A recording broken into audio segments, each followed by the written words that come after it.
Ambassador Bumpakom, Dr. Pitzwan, Excellencies, ladies and gentlemen, welcome to the Hague Institute.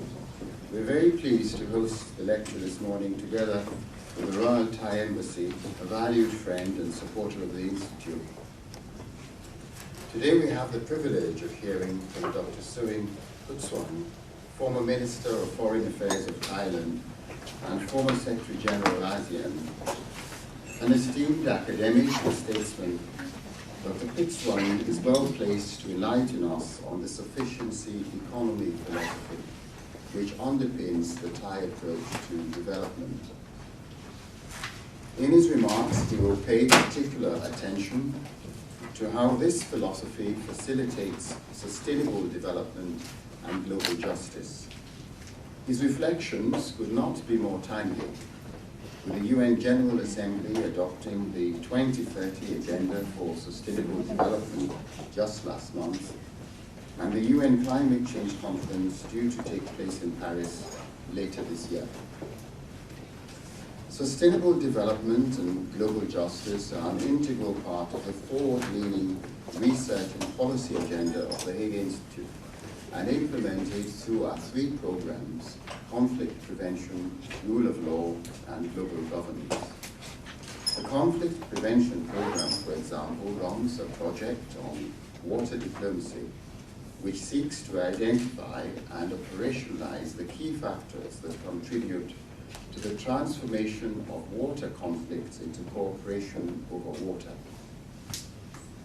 The Rule of Law program has conducted numerous trainings for legal professionals and others who work in the justice sector in conflict-affected and post-conflict societies in order to build their capacities and improve access to justice. As part of its work under the Global Governance program, the Institute recently launched the final report of the Commission on Global Security, Justice and Governance, entitled Confronting the Crisis of Global Governance. The report presents recommendations for addressing a broad range of global challenges, from state fragility to climate change. I have no doubt that Dr. Pitzwan's elaboration of the sufficiency economy philosophy will bring a fascinating, fresh perspective to our work here at the Institute and stimulates the thinking of all of us gathered here today. Following Dr. Pitzwan's lecture, Dr. Richard Ponzio, head of the Global Governance program at the Institute, will provide a response to the lecture. I would now like to invite Ambassador Bumpakom to introduce our speaker today. Ambassador, you have the floor.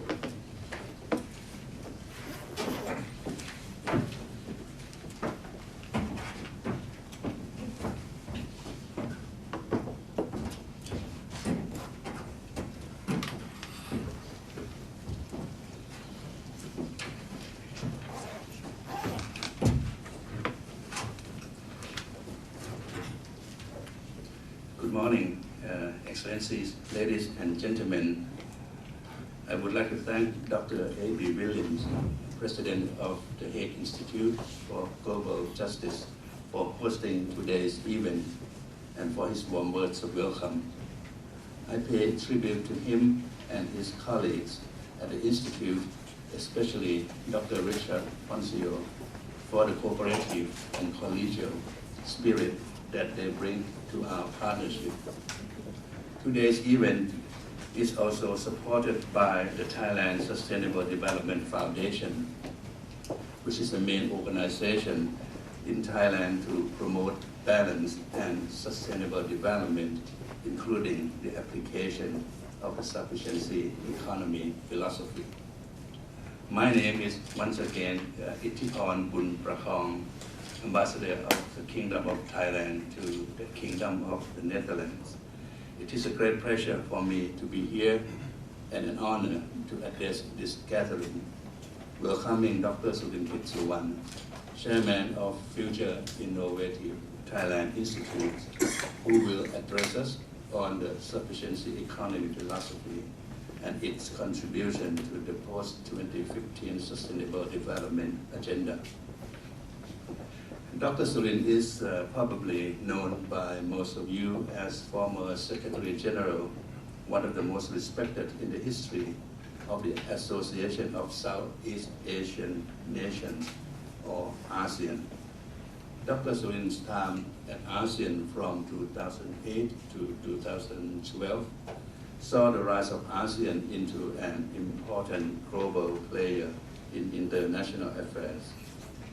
He has guided the association through challenging times, including the opening up of Myanmar, the United States' entry into the East Asia Summit, and the rising tensions within the East Asian region, and at the same time laid a solid groundwork for an ASEAN-centered regional integration, including establishment of ASEAN Community in 2015. His portfolio includes Minister of Foreign Affairs of Thailand during 1997 to 2001, as well as extensive experiences at international organizations on issues such as development, globalization, and human security. He was a member of the Commission on Human Security of the United Nations between 2001 and 2003, and concurrently served on the World Commission on the Social Dimension of Globalization of the International Labour Organization until the year 2004. Ladies and gentlemen, about 3 weeks ago, after more than 3 years of intense negotiations, the world has finally agreed on the ambitious and transformative 2030 Agenda for Sustainable Development. As difficult as the 3 years of tough negotiations have proven, the truly hard part now lies before us. We, the government, civil society, academia, the private sector, the scientific community, and citizens around the world must translate the bold promise of this historic consensus into better lives of people everywhere.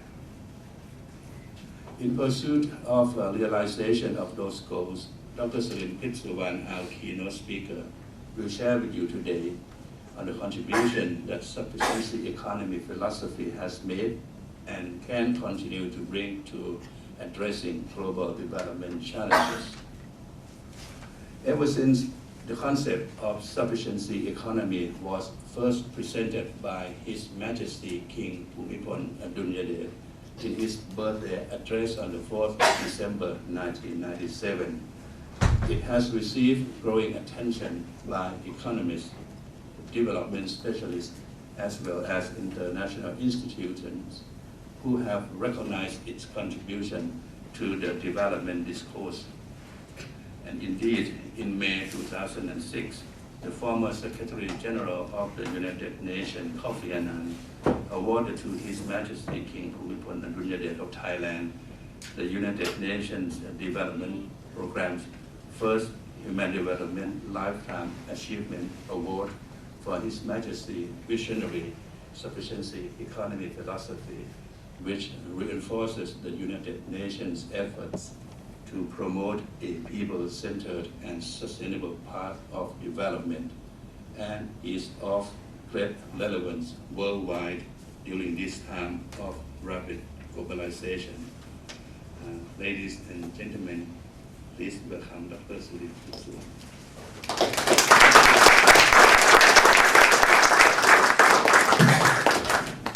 Very much.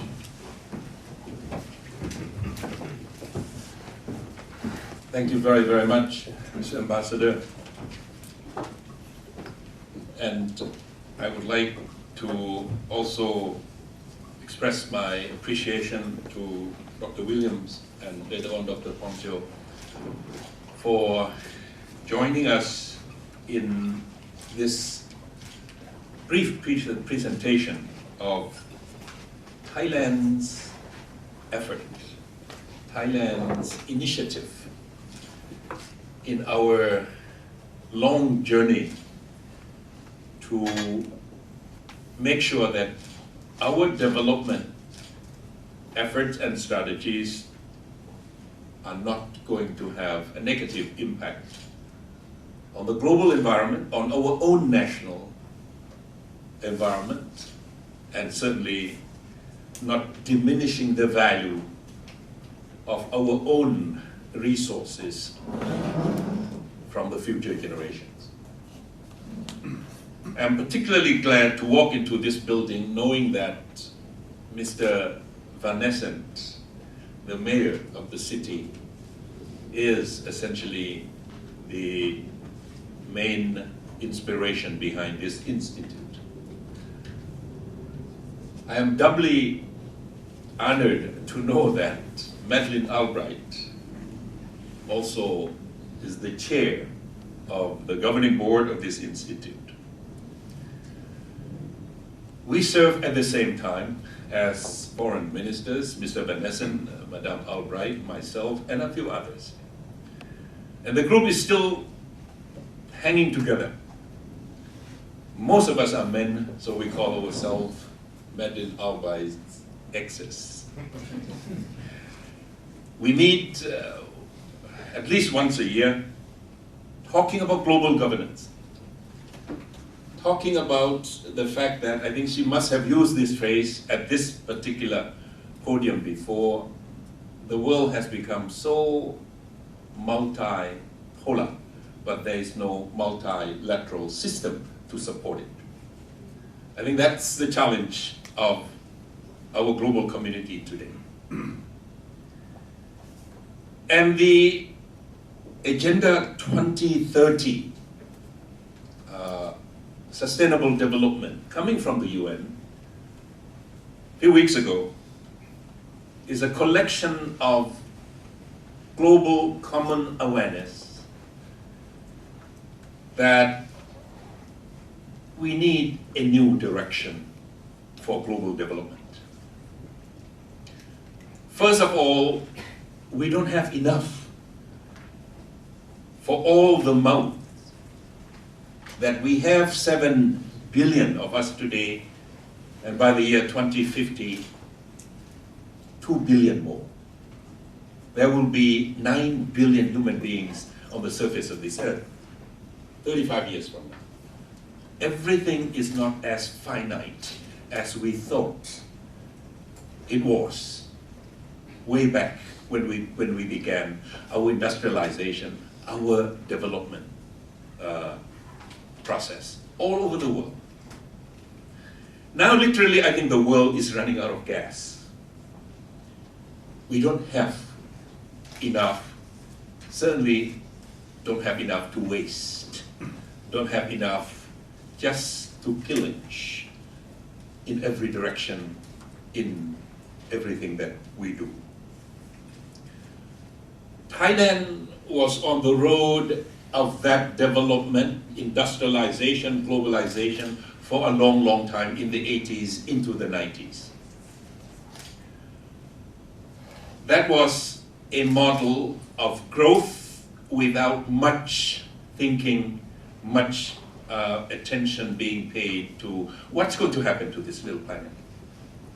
We were growing 8, 9, 10, 11% a year into the 90s. 1997, the system broke down. Thailand was the origin of the place where the financial crisis of Asia occurred, 2nd of July, 1997. Banks fail, financial institutions fail, corporations fail, people lost jobs, many factories had to close down. A lot of unemployment, a lot of suffering.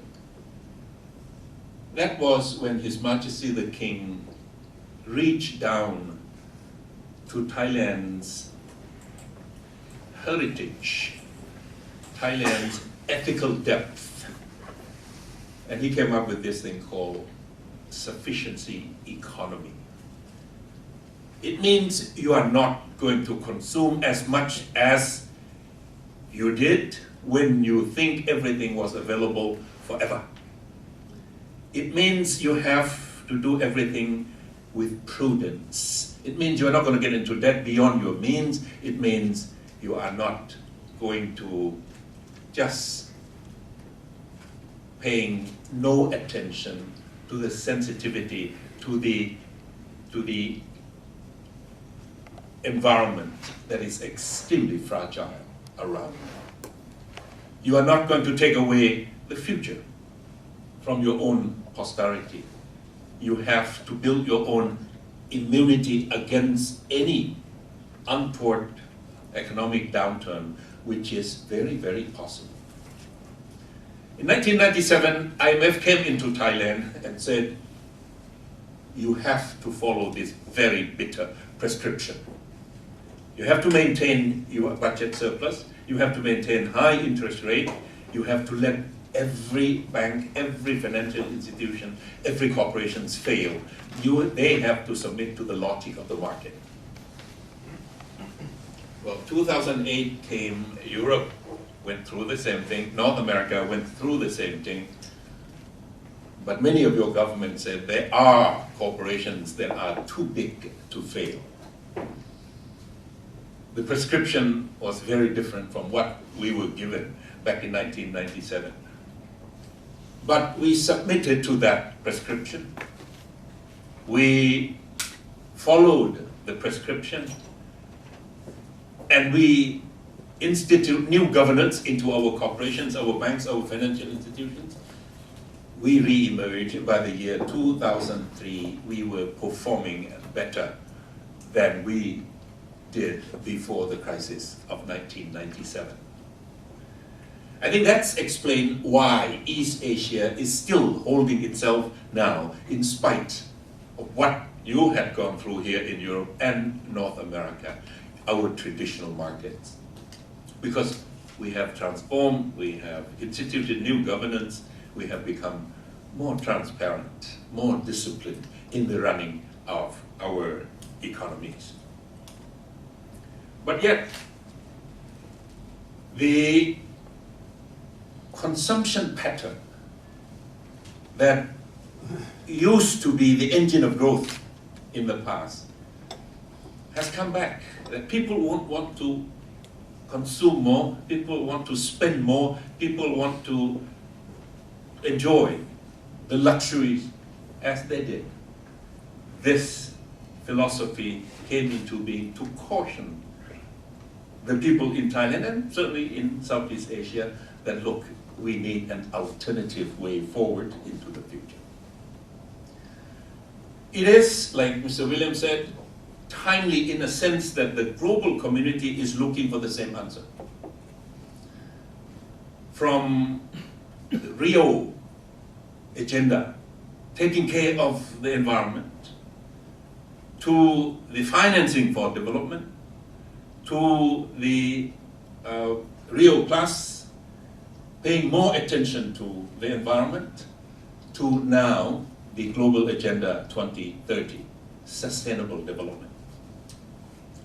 We have to assume that behind that philosophy of sustainable development, there is this global awareness rising in every corner of the world. That the younger generation are now asking, maybe the path of our older generations have not been entirely correct. We need to change the direction, we need to shift the emphasis. Here in the Netherlands, I understand one of your former prime ministers, Jan-Peter Balkenende. Is that how you pronounce his name? He was the prime minister between 2002 and 2010. I met him in the Great Hall of the People of China in Beijing during the ASEM Summit Asia-Europe meeting. Europeans were worried about your own economy under fire at that time, October 2008.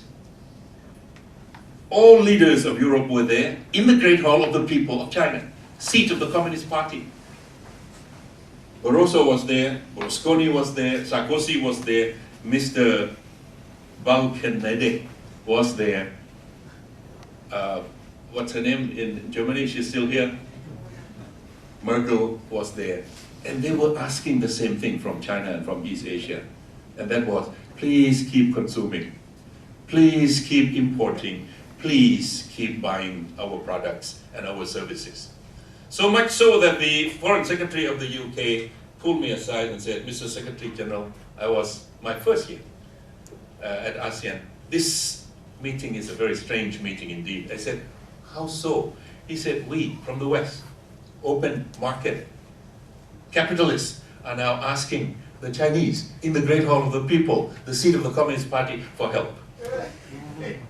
That was when I realized that the pendulum is swinging back to East Asia, where the center of gravity is now, where the consumption is now, where the industrialization is going on now, where development is going on on a very, very fast pace.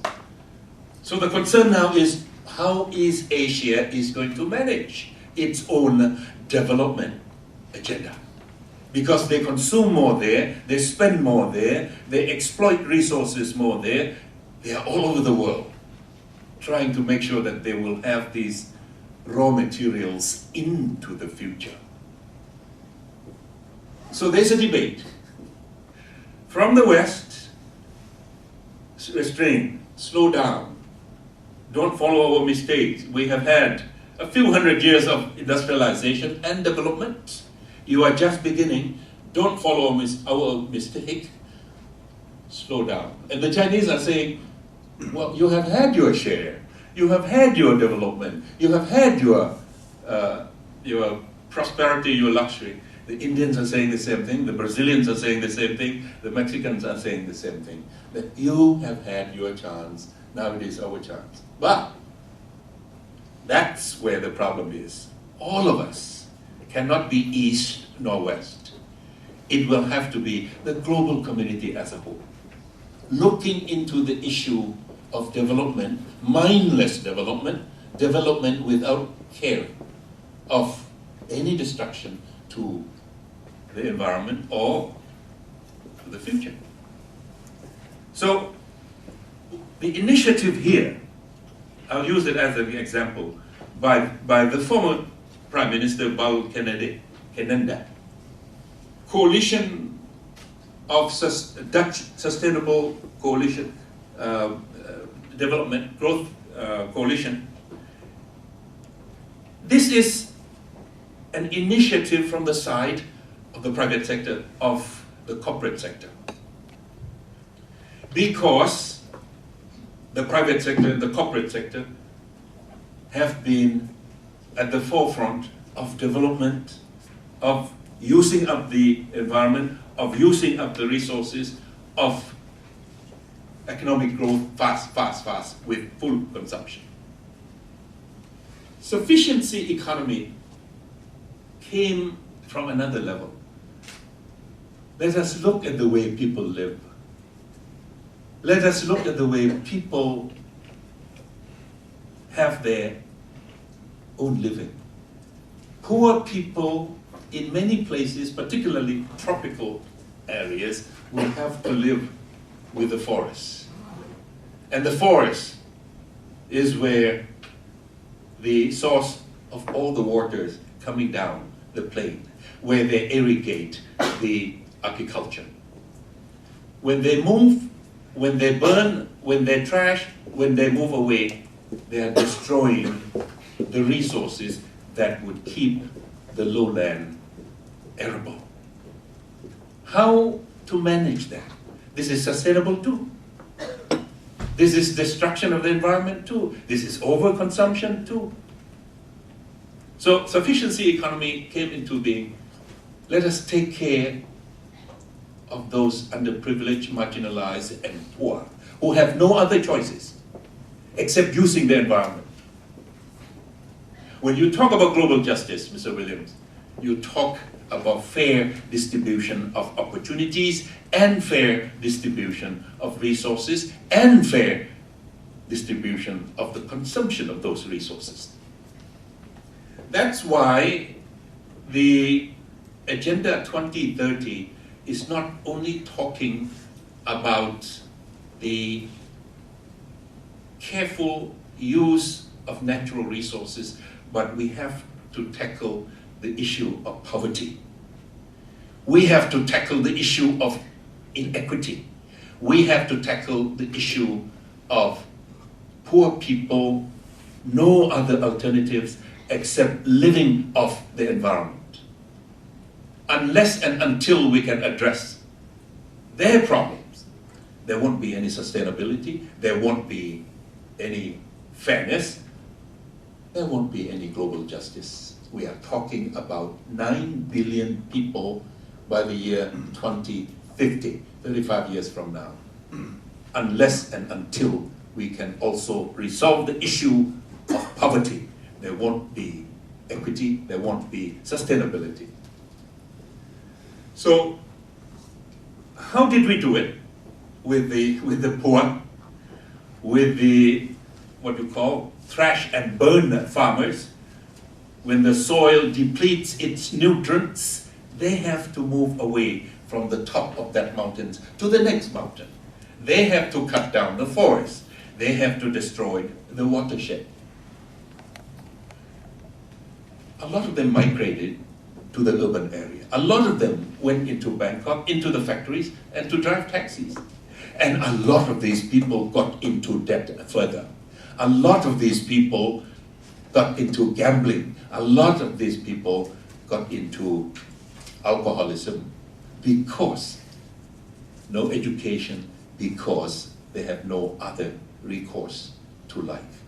And they couldn't send anything out back to the villages because they are themselves in debt. These people, hundreds and thousands and close to 1 million of them in urban areas, and their families back home, could not sustain their livelihood. Therefore, ergo, the destruction of the environment. Those are the people that sufficiency economy would come in and say, you survive first. You have to survive. So you go back to your farms and live within your means, and we'll provide irrigation, we'll provide seedlings, we will make sure that you have the necessities in order to be productive on your own land, your families and yourself. Get out of debt, get out of alcoholism, get out of overconsumption and gambling. So they survive at that level. After survival, we have to help them to be sufficient. In other words, within the limited piece of land that they have to survive.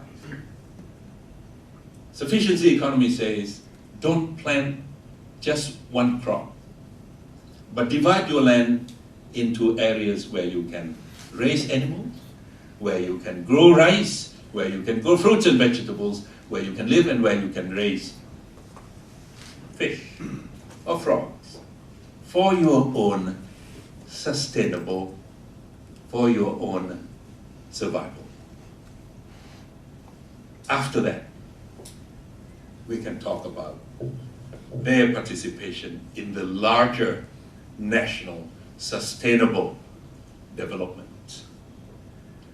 There's a criticism that maybe this philosophy, this approach is to keep them there, not to be able to get any further.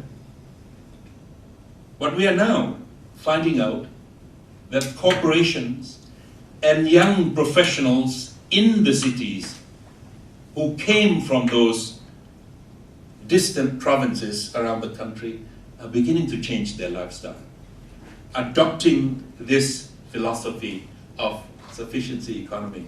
Doctors, engineers, architects who used to live in Bangkok and in major cities, who used to make millions, are now willing to make less than $1 million, but go back to the provinces and try to live according to this philosophy and help their own people from the urban area, small urban area of those provincial capitals, rather than making unlimited amount, particularly with the opening up of the region, ASEAN Economic Community. Doctors, nurses, accountants, architects, engineers can move around the landscape. They can make a lot of money. But they are now people, professional, qualified, with great future, but who are turning around and saying, I would rather go back and live back home within the means and trying to help people in my village, in my province, in my community. That's the trend that we are seeing. And also, the sons and the daughters of these people who live with this sufficiency economy are now coming out of the educational system and becoming professionals themselves. The idea is not just to keep them there. The idea is for them first to survive, for them first to be sufficient, so that together we can contribute into this sustainable effort globally. Nobody can do it alone.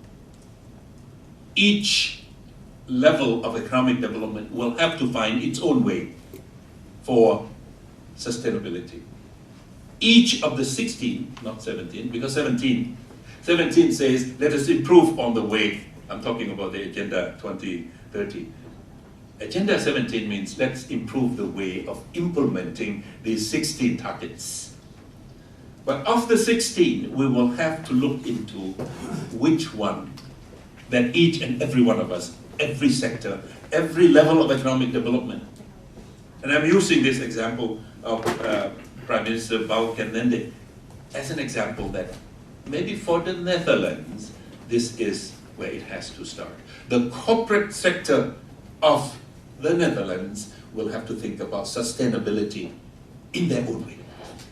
What they're going to produce, what technology they're going to put in, what saving they can do, and what less consumption of the resources that they can do. I understand Philips is going into new business of producing light bulbs that would help plants grow, that would help new form of agriculture, more productive, more yield. I mean, with the technology that you have, you can do that. But with our level of development, we go for the least fortunate people who are also destroying the planet. Out of necessity, from their own perspective, they have to survive. The equity maybe in the system is not good enough for them to survive from the growth that we have been accumulating in the past. They are still at that level. They have no other means, no other choice. For them, justice means access to natural resources. No means, no other technology, meaning do whatever you have to in order to survive. If you have to cut down the forest, if you have to cut down the trees, you have to. So global justice, Director Williams, for each and individual of the 7 billion that we have now on Earth means differently. At different station in life, in different perspective, in different position that you have, in different profession that you have. But one thing in common is equity. That is, you have yours, I have mine. We are fairly distributed. I have my responsibility, you have your responsibility. I have my opportunity, you have your opportunity. The cost of inequity, Stiglitz would say, is too enormous for the global community. Sufficiency economy is an address into that inequitable management of our development, of our growth, which will contribute to a fairer world. That's the final objective of all these efforts. There are many other approaches, other attempts around the world. In Bhutan, it is called gross national happiness, not gross national product. But Bhutan is a small country, mostly agricultural, mostly hilly. When you try to define your own road to sustainability, you only look at your what already exists on the ground. Thailand has gone very far in industrialization. Growth has been achieved, but equity is not there. The quality of that growth is not there. This is one way of addressing that deficit of equity, deficit of equal opportunity, deficit of fair distribution of the fruits of growth that we have had in the past. So we need to create a real coalition of the willing, a real coalition of goodwill, a real and effective coalition of commitment, that each and every individual is both a cause and a resolution to the problems that we are facing as a global community. 65 million years ago, life forms on Earth were all wiped out because of that natural catastrophe. When we are told a meteorite, big one, hit the Earth and kicked up cloud dust to cover our atmosphere. All life forms perished, including the dinosaur. We were not here yet. We are not responsible for that catastrophe. Something is looming. And I hope the Institute is also looking into this. Something is looming in the future.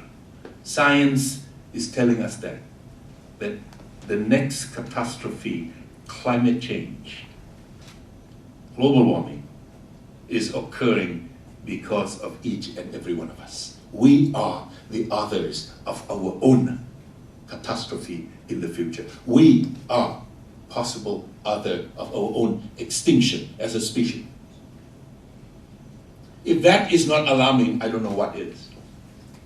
If that is not what the assumption behind the 16, 17 targets in the global, in the Agenda 2030 agenda, I don't know what else. What we need now is that global awareness, is that global consciousness that the ownership of this little village is all of us, belongs to all of us, and we have to take care of it. The last time I looked, we have no other alternative planet to move to. We are preparing for a future short of that catastrophe. Sufficiency economy is a contribution to that effort. Sufficiency economy is saying, use your intelligence, use your prudence, make sure you have resiliency, immunity against any downturn of the economic system. Be careful with your environment and look around where there are people who are pursuing the same thing. Join hands and work with them because the objective is the same. And that objective is each and every one of us must make a contribution. No man is an island. No woman either. No man is an island, no woman is an island, entire of itself, standing alone, not depending on anyone. No man is an island, entire of itself. Any man's death, any man's suffering, any child's hunger, any woman's pain diminishes me and every one of us because I am involved in mankind. That's where the coalition of the willing, the real coalition of the able, will have to come into being, because we have to work together. Sufficient economy is just like what John Donne said, no man is an island entire of itself. Any man's death diminishes me because I am involved in mankind, Europe or Asia. So send not to us for whom the bell of sustainability tolls. It tolls for thee and every one of us. And I hope by this introduction of sufficiency economy, we can open a more lively debate into the future. Look further where efforts are being made. According to that agreement in New York 3 weeks ago, Europe would go one way, the Netherlands would go one way, but contributing to the same thing, traveling on the same road, and that road of sustainability, of survivability of the human species and all other species who also legitimately claim ownership of this planet, just like us.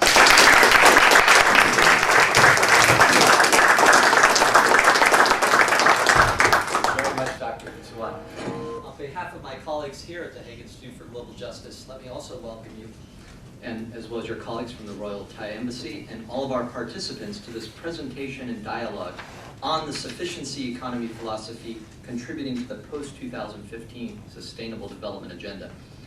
Having admired Dr. Pitsuwan's impressive writings and tenure as both ASEAN's Secretary General and his government's foreign minister, it is indeed a privilege to share a few comments in response to your thought-provoking presentation today, as well as to pose a few specific questions to probe a little further on some of the fundamental themes at the heart of our discussion this morning. Given the unveiling just last month of the post-2015 Development Agenda and the 17 Sustainable Development Goals by world leaders gathering at UN headquarters in New York, it is highly auspicious timing, too, for a dialogue on His Majesty Bhumibol's Sufficiency Economy Philosophy, or SEP approach, here in the international city of peace and justice, which we're proud to note is the only other city to host one of the 6 primary organs of the United Nations, of course, the Peace Palace, the International Court of Justice. I have grouped my brief comments and questions in 3 categories. First, I consider some of the major features of the SEP approach and how it contributes to both national and individual participation in the globalized economy. Secondly, how this innovative philosophy relates to the Sustainable Development Goals. And finally, what, if anything, this philosophy can mean for regional approaches to governance and economic cooperation, building on your notable success as head of ASEAN Regional Forum, of the ASEAN. So with regards to my first category, Dr. Pitsuwan has ably demonstrated the SEP approach's contribution in the aftermath of the late 1990s Asian financial crisis, as well as in today's increasingly globalized world, by empowering Thailand as a country, but also its citizens, especially as he, I quote, underprivileged, the marginalized, and the poor, and the need to tackle in particular these key concepts of inequality and poverty reduction. By offering specific tools and a positive culture to compete and prosper in today's increasingly interdependent, technologically interconnected, and fast-paced global economy. So in addition to some of the core principles, as well as the conditions for the philosophy that Dr. Pitsuwan outlined, when considering this approach's application at the project and community level, I found that his adoption of a holistic development perspective was particularly helpful. Here he emphasized first survival, followed years later by sufficiency itself, but then the critical phase is succeeded by this period of sustainability. This typology offers concrete indicators that will enable project managers as well as leaders at various levels of governance to assess their progress and determine for a target population and communities whether they're on a path towards higher levels of development.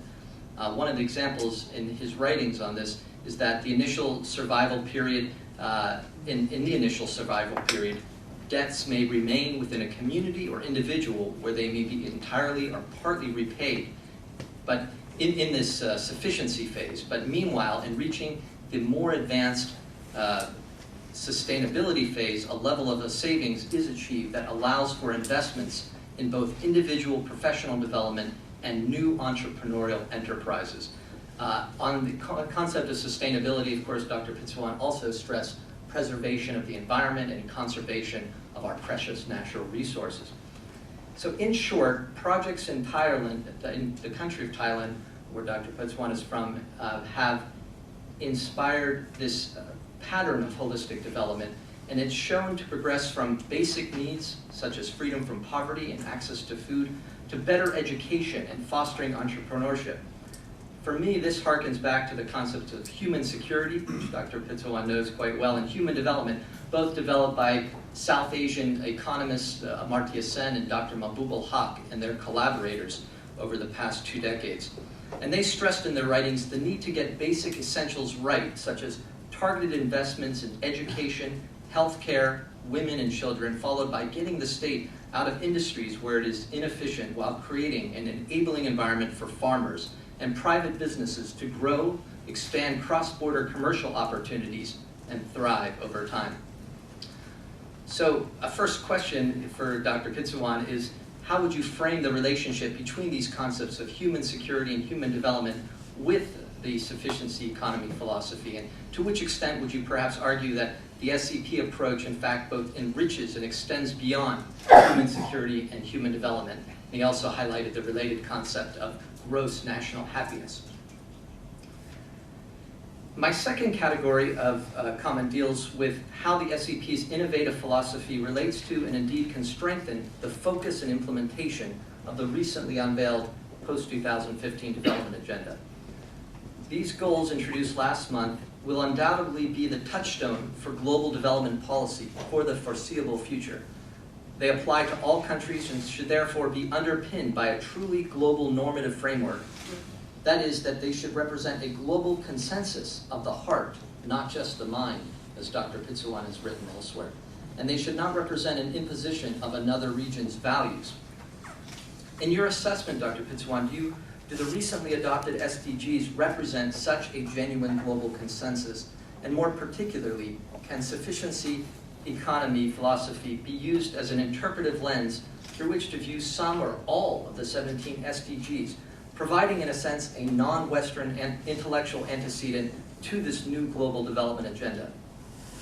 And have there been efforts by Thailand to export variations of the SCP approach to both nearby or even distant countries seeking to strengthen their economies, create jobs, and now, in fact, to advance the goals and targets associated with the 2030 agenda? You also stressed the involvement of the business community, how it's viewed as imperative for sufficiency economy philosophy and the fulfillment of the SDGs alike. We're pleased that you also highlighted former Dutch Prime Minister Balkenende's Sustainable Growth Coalition, led by the private sector. Could lessons be learned then from Thailand and applied at the global level for engaging the private sector better in pursuing the Sustainable Development Goals? A point that is, of course, underscored in the concluding 17th Sustainable Development Goal that you highlighted on revitalizing the global partnership for sustainable development. And what could existing UN initiatives, such as the Global Compact, which engages the private sector in the UN's agenda, learn from the SCP approach? My final set of comments and questions center around what the sufficiency economy philosophy can potentially mean for regional approaches to governance and economic cooperation, building on ASEAN's notable progress in Southeast Asia. As I stated earlier, Dr. Pitsuwan mentioned that the SCP approach can apply at the individual, community, and national levels, especially drawing on your experience as the former Secretary General of ASEAN. Would you see any potential for applying the SCP approach on a regional level? In this light, how would you assess the progress ASEAN has made in terms of economic integration, seeing that this year, in a month's time, we'll be welcoming in the ASEAN Economic Community? Will this be a sustainable economic community, in your opinion? I'm also pleased to share, as was highlighted by Dr. Williams in his opening remarks, the recent report of the Commission on Global Security, Justice, and Governance. As you know, it was co-chaired by former U.S. Secretary of State Madeleine Albright, your friend, from the Aspen Ministerial Forum, as well as former Nigerian Foreign Minister and UN Undersecretary General Dr. Ibrahim Gambari. And this was supported by our institute and our partners in Washington, the Stimson Center. It offers strong support for the role of regional organizations such as ASEAN in confronting some of today's most pressing global governance challenges in ways that I believe are consistent with the sustainable economy philosophy approach. It calls, for example, for a dialogue on policy priorities between the Group of 20, or G20 Forum, and regional organizations, including ASEAN, on issues related to cross-border economic shocks and adopting integrated approaches across economic, social, and environmental areas in the international system. It recommends that regional trading agreements, such as the Trans-Pacific Partnership, now under review in regional capitals in the Asia-Pacific region, adopt measures consistent with curbing the release of greenhouse gases into the atmosphere and favorable for population adaptation to the effects of climate change. The Commission further calls on regional organizations to bolster international human rights measures through regional measures. And here, the Southeast Asian region can build on its initial progress through the ASEAN Intergovernmental Commission on Human Rights, established in 2009. This past June, in fact, we hosted a meeting here at the Hague Institute on ASEAN and global governance, economic community, and the wider regional architecture. It grappled with many of these regional issues related to sufficiency, economy, philosophy, and besides scholars, we're very pleased that it included representatives from all 10 ASEAN member countries. So one final question I have for Dr. Pitsuwan in this area, since it's so topical and relevant in with today's overall theme, that is, what does the Trans-Pacific Partnership, the TPP, mean for the ASEAN region and for the SCP approach in particular? Can we expect other ASEAN members beyond Singapore, Brunei, Malaysia, and Vietnam to someday join the TPP? So since, in addition to my commentary, I raised a whole bunch of questions, I certainly don't expect you, and please do not feel obliged to tackle all or even many of these questions, but I was hoping that they would help to provoke further critical thinking and discussion on how far indeed the Thai King's sufficiency economy philosophy has come in recent years, with an eye now to the future and how this approach can be employed by many countries in the international community to advance the Sustainable Goals agenda. So thank you once again for your very thoughtful and stimulating remarks, and I now look forward to hearing from our esteemed audience.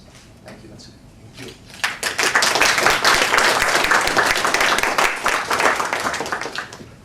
Thank you very much for your wide-ranging and very perceptive comments. And I'm sure our audience would like to engage with you. But first, let me take the prerogative as the moderator to start with a few questions. And the first question turns around values. You underline the importance of sustainable development. And my question is, what are the values which should underpin sustainable development? And are those values universal, as many in the West would claim, or are those values relative, as we're seeing many people in Asia arguing about the relativity of values? So, and the values, what are the values which should underpin sustainable development? Are they universal or are they relative? And how do we bridge the gap between the two perceptions? Thank you. That's a difficult question. You're used to difficult questions. Yes. I think we are talking here in the sufficiency economy approach or sustainability approach to development. We are talking about basic human values. We are talking about how to survive the calamity that inevitably a society has to go through once in a while. We are talking about fairness in our community, in our society. We are talking about dignity, human freedom, human dignity. These are basic human values. And I think each and every one of us across culture would have to agree that these things are ingredients for being a good human being, for leading a good life. But the differences occurred when specific structure of society, of governance, is being instituted in order to prioritize the problems that those societies are facing. Some countries have to emphasize on law and order first before they have to survive first, they have to have enough to eat first, they have to have security first. So they emphasize on that, and they said the rest can wait. The perspective of the West is, no, we start with fundamental freedom. We start with personal space in order to allow each and every human being to grow, to develop to his or her full potentiality. And along the way, you build the structure to govern and to run the societies. But I think if you look through the history, we have traveled through similar journey. Here in the West, I think history would tell us that there are a lot of problems on issues of norms, issue of values. There used to be tremendous violence and wars among countries, among tribes. I was at Oxford last year for the whole year, and there's a place in the middle of the Oxford Square commemorating the burning of 3 priests who happened to be anti-Rome, and the punishment was burning to death. And in the middle of this Oxford main road, there are 3 spots. These were spots where priests of Oxford gave their life in order to testify to their faith, loyalty to God, not to Rome. So you have gone through tremendous turmoil in your history, religious war, all the problems that you have gone through. Once came the Age of Enlightenment, once came the industrialization, once came the age of democracy. Things change and move on a different path. Some other parts of the world were not following, or at least not in the same rhythm. So they have different ways, different perspectives. But if you are alluding to the idea of the Asian values and Western values, I think the Asian values are now incrementally moving toward more universal. Not West, but universal. Ergo, the Intergovernment Commission of Human Rights, the Intergovernment Commission of the Rights of the Woman and the children and the child. These are, I think, the continuous conversation among cultures, between cultures and different parts of the world. I tend to agree with Professor Amartya Sen, who said, there's no such thing as the clash of civilizations. In history, there's always been the accommodation of culture, that we learn from each other, and we learn the mistakes of each other, and we learn to emulate the success of each other to move into the future. Now, sufficiency economy is based on the fact that every human being needs to survive. Every human being needs to maintain his or her dignity. Every human being needs to protect and provide for his or her own family and children. When you start with that basic assumption, you come up with a system of thought, you can call it an ideology to sustain the objectives, to achieve the goals of your society. sufficiency economy is one such thing for Thailand at this moment in time, with a lot of problems, having gone through many, many challenges, but this is a way forward. So we won't have to go back to that destructive path of development as we did in the past, with a lot of suffering were experienced by our people. You observed at the outset of your lecture that we live in a multipolar world, but we lack a multilateral system. Given that the governance challenges that we face are increasingly global in nature, how do you see the international community addressing those challenges in the absence of the multilateral system?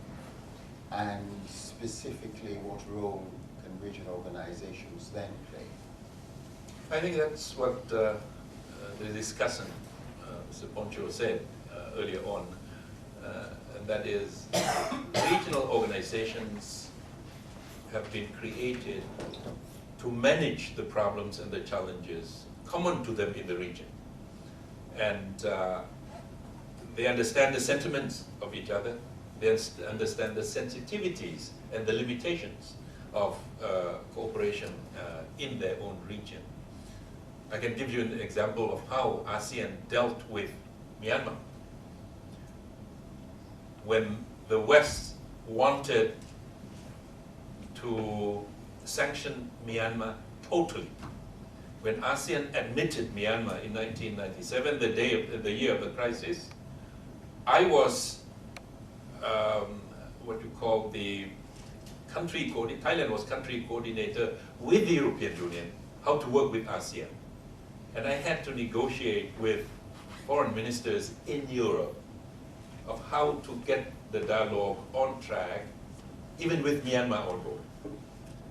I remember with Mr. Van Nessen, I said, okay, Myanmar is going to be the group, we can't do anything about that, it's already a member, but there won't be any name in front of Myanmar's representative, there won't be any flag, would you agree to that? He said he'll have to go through Mr. Van Nessen. He said he would have to agree to discuss with his friends. And then I proposed no flag, no names, but new members of ASEAN, Laos and Myanmar. Would that be agreeable? In the end, yes, agreeable, but Myanmar cannot speak at the meeting. I said, leave that to me.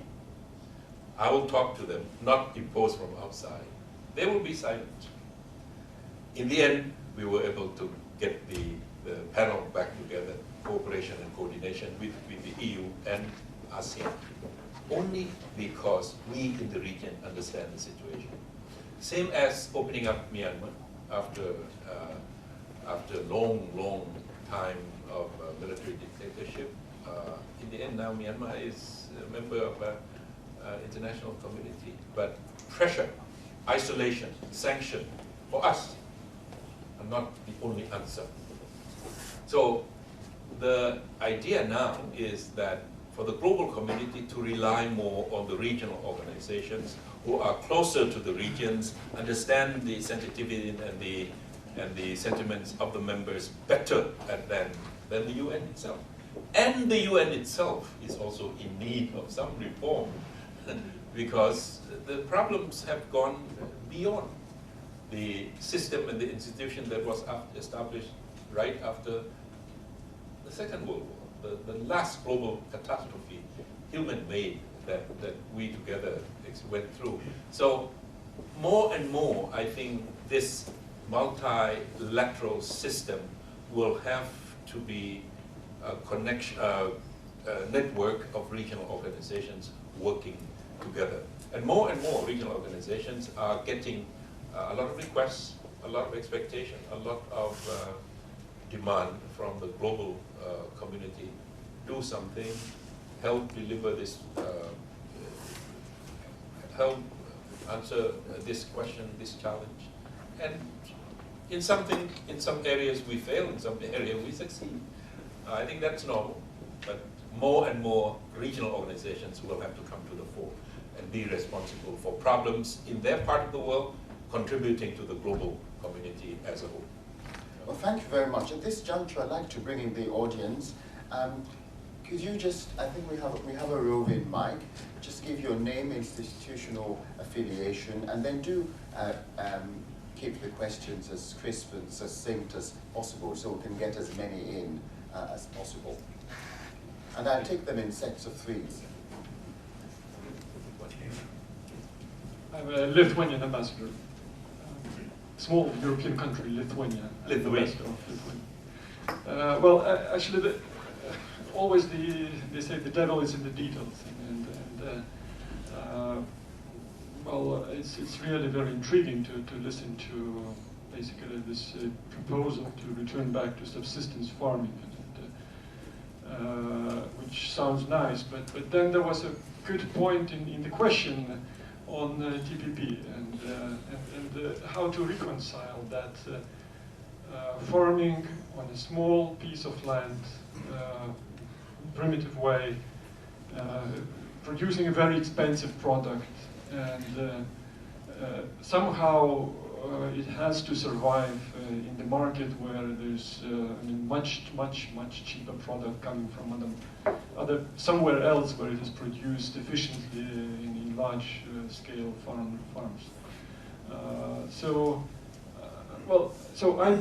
Is it still possible to preserve the market system?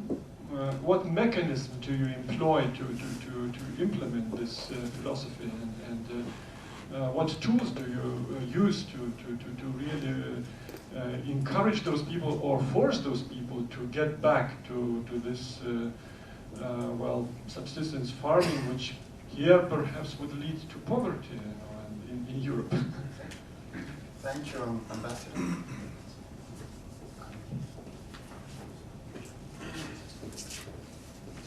Thank you, Mr. President. Dr. Pitzwan, my name is Khalid Ahmed Chaudhry, and I'm representing International Human Rights Commission. Sir, you made my day when you were talking about shift of pendulum. Allow me, please, to put a question over human rights conditions within the boundaries of Thailand and rule of law. If you are satisfied with that, thank you very much.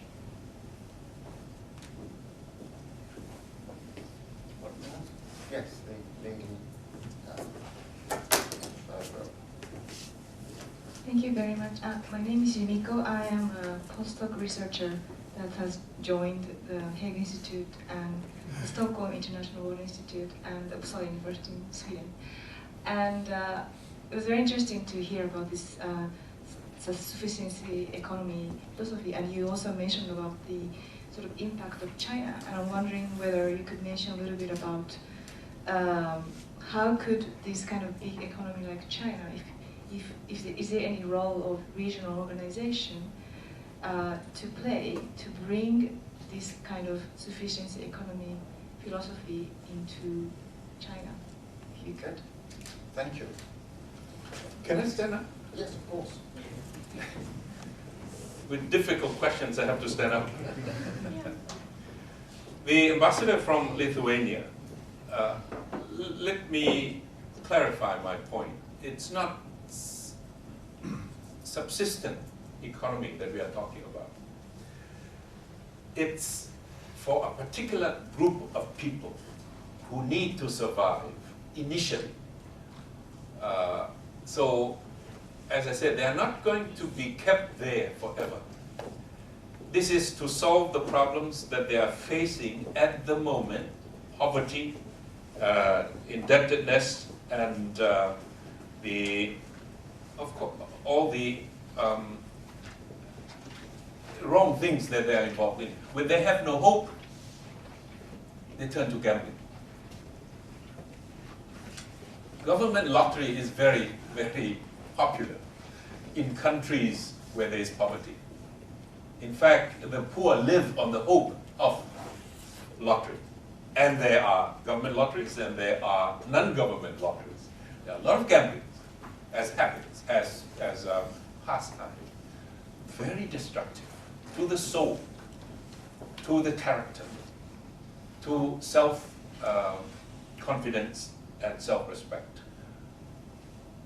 we have to admit that there are a lot of people around the world, particularly in the developing part of the world, who are wasting their lives and their opportunities at that level. We have to address the issue of overdevelopment without equitability in the system and without sharing and caring for these people who are languishing at the margin of the society or at the bottom of the societies. So it's not subsistent economy or farming, but again, sufficiency in a way that would help them to survive and later on help them to grow and later on help them to get out of that position in life. Where is the market mechanism? Market mechanism is still there. But for many, they don't produce for the market and they could not produce for the market yet. To survive first. When they have the surplus, they will join. Sufficiency economy is a set of norms and values that would help people survive in the system from the bottom all the way up. As I said, if you are an engineer, you can adopt sufficiency economy by living within your means, by not overconsumption, not going into debt, use intelligence, have some savings for rainy days in the future. So it runs across the strata of economic ladder of the society, like economic layers of the society. TPP, yes, I mean, ASEAN integrated market is coming into being. TPP had just been announced. There are 4 ASEAN members. Let me answer Mr. Poncho at the same time. 4 ASEAN members are joining TPP, Trans-Pacific Partnership, led by the US, led by Australia, led by Japan, Chile, and Peru, and the smaller countries in between, 12 of them. For ASEAN, coming up with our economic community at the end of next month, the other 6 will have to concentrate on more integration, improving upon the standards, improving upon their own transparency, their own efficiency, their own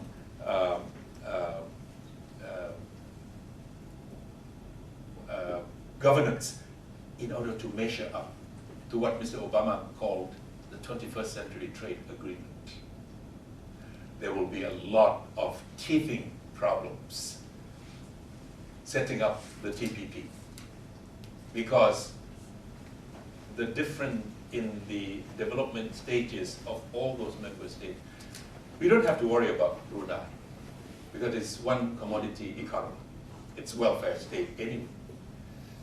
We don't quite have to worry about Singapore because it's a small economy. It's a nation state. It's very efficient, very open already. We may have to worry about countries like Vietnam and Malaysia, because there are a lot of things in the TPP that these 2 countries, among others, will have difficulties delivering their commitments. Malaysia would be government procurement, government infrastructure investment. US companies want to come in, Japanese company wants to come in, Australian, New Zealand companies want to come in, definitely local corporations, local construction companies cannot compete. What do they have to do? That has been part of the system all along since independence. Government procurement is closed. Agriculture in Japan, health industry in Japan. These are the areas that are going to be difficult. This is answering Mr. Poncho. But so for ASEAN, the answer is more ASEAN, more integration, more improvement of the standards in order to measure up to the requirement of TPP. But the market has a role in sufficiency economy. Again, appropriate market. When you have surplus, you share, you trade. A lot of communities going into farming of products, organic, without fertilizers, and healthy, and the market is there. And the market in Thailand is tourism market. The market is 20 million plus tourists coming in. They like to have these kind of products guaranteed. In fact, Royal initiated projects under His Majesty the King produce these things. Tropical fruits, strawberries. They don't grow on the lowland, but they grow in the hills. The hills where the people poor. The hills where people trash, the hills where the people grow opium. So the market is there for them at the level that they can manage. We have to protect them from being exploited, but they have produce and products that they can share, that they can sell, that they can trade into the market, but not multinational corporations as clients, not yet anyway. But some of them will find their way here. Organic plant, organic vegetable, organic fruits will find their ways into high value markets in the West, particularly in Europe, through your own system of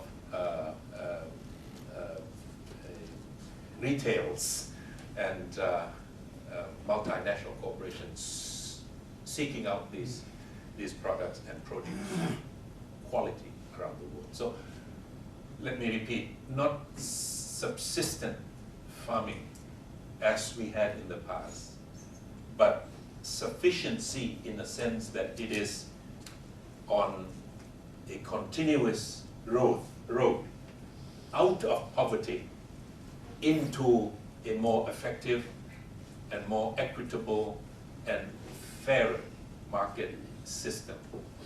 And I think if we can manage that, we can claim that we make a contribution to, again, the larger goal of sustainability. Am I satisfied with the situation of human rights in Thailand? Thailand is going through its own search for a new balance. Unfortunately, again, the model of development in the past has not served the Thai people, 67 million, equitably and fair. In my opinion, when majority has been taken as license, I don't think that's a quality of democracy that we want. Because that's majoritarianism. That's taking majority and do everything you want, claiming that you have the legitimacy, you have the majority. You have the rule of law to respect. You have national cultures and traditions to respect. In functioning, older, mature democracies anywhere, Japan or here in the West, many of the practices were not prescribed by law, but they were practiced by tradition. We have not had that time to develop both the tradition and the sentiment of respect to the tradition. I personally would describe myself as Edmund Burkean conservative, meaning I believe that liberty and institutions and norms and traditions can coexist. In fact, traditions and norms and institutions can help nurturing and maintaining liberty. It is now a country breaking down in the form of governance. Democracy has been misused, abused, majority has been taken as license to do anything, but it has had a tremendous negative impact on the society. So now it's a time to do a lot of thinking, a lot of reflection, aiming at the same thing, maintaining human rights, maintaining liberty, maintaining law and order inside. It's a country at work trying to find its new balance. And I'm pretty sure we'll bounce back. 82 years of experiment with democracy, long before any other countries in the region, because other countries were colonies when Thailand began the experiment with democracy. But it has been a rugged road of democracy.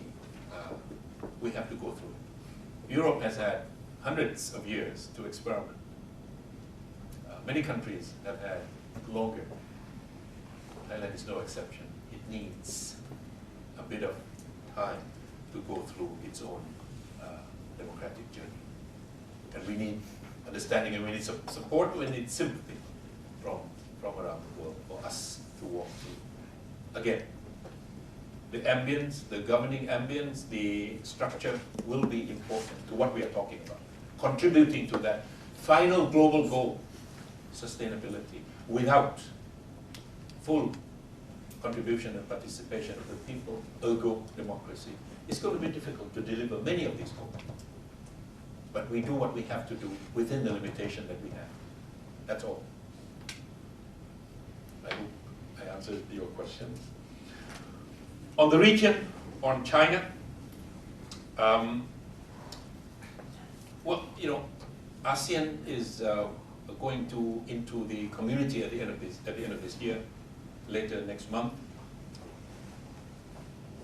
ASEAN plus 6 are working on a larger economic and trading architecture called ASEAN Regional Comprehensive Economic Partnership. China, Japan, Korea, India, Australia, New Zealand, 6 are in this group with us, 10.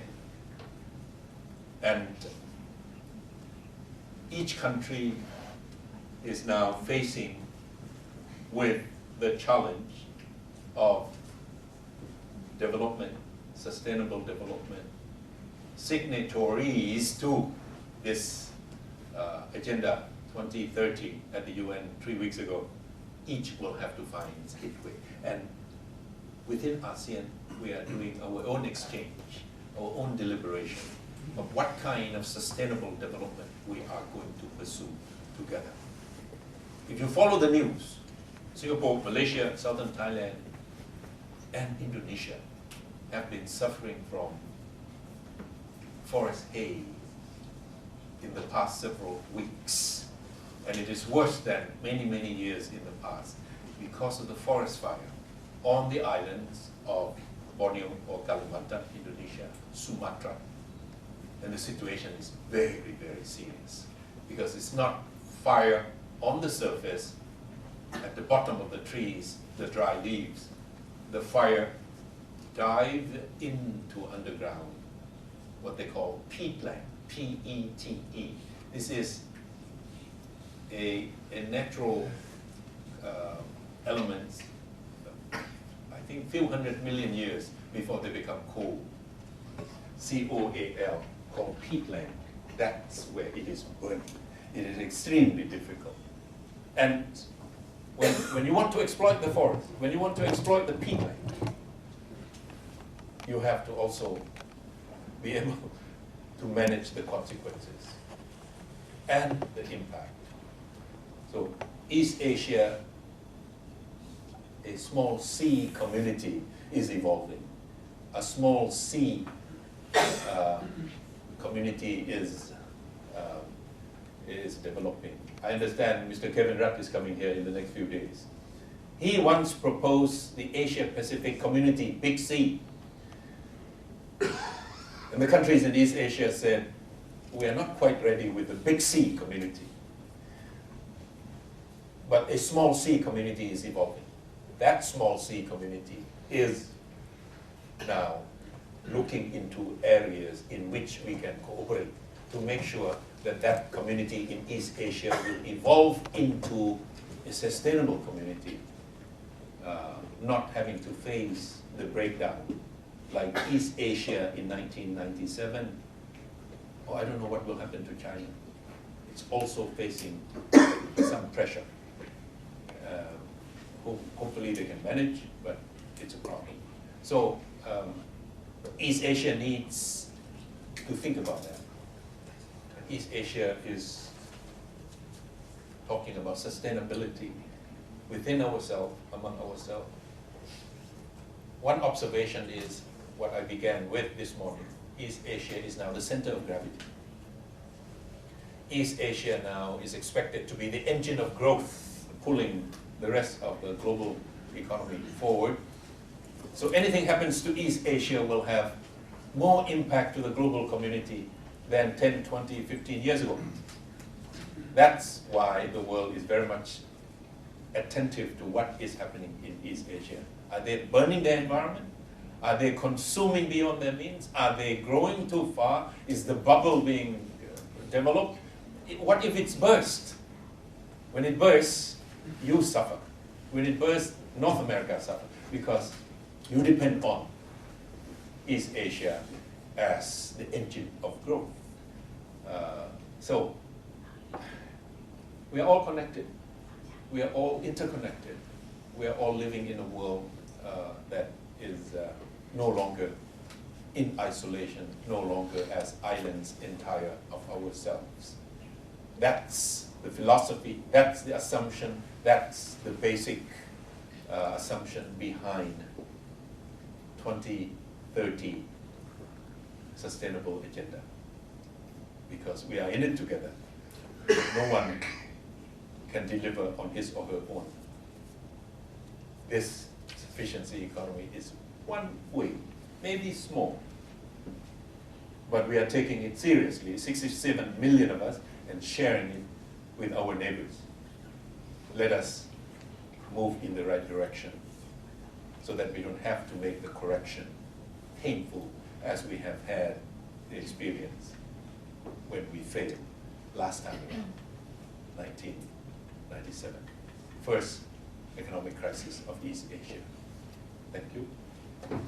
Well, it only remains for me to thank you very much, Dr. Pitsuwan, for being with us this morning, for your illuminating remarks, and of course for the openness with which you have addressed the questions. You mentioned in your formal remarks that it would be important for the Hague Institute to be engaged on climate change, and I wanted, of course, to reassure you that indeed we are. In fact, it is one of our priority projects in our conflict prevention program, because we recognize that many conflicts in the world have a dimension of climate change involved. So we're looking at it through that perspective. And of course, the Commission on Global Security, Justice and Governance, a copy of whose report you now have, also looked at climate change and came forward with practical recommendations to address it. In your response about taking the long view in terms of democratic development, you spoke like a real Burkean, as you said, because certainly Edmund Burke took that perspective when he reflected on the time which would be involved in the building of a nation. Because for Edmund Burke, as he said, the ends of such a partnership could not be attained in one generation, but it was a partnership between those who were living, those who were dead, and those who were yet to be born. So it was certainly in the Burkean tradition in which you spoke. So thank you very much for being with us. We're also very grateful to the government of Thailand for its financial support which it has provided to this institute from the outset. And we're also particularly grateful for the close cooperation we have with the Royal Thai Embassy here. So join me in thanking Dr. Pitsuwan.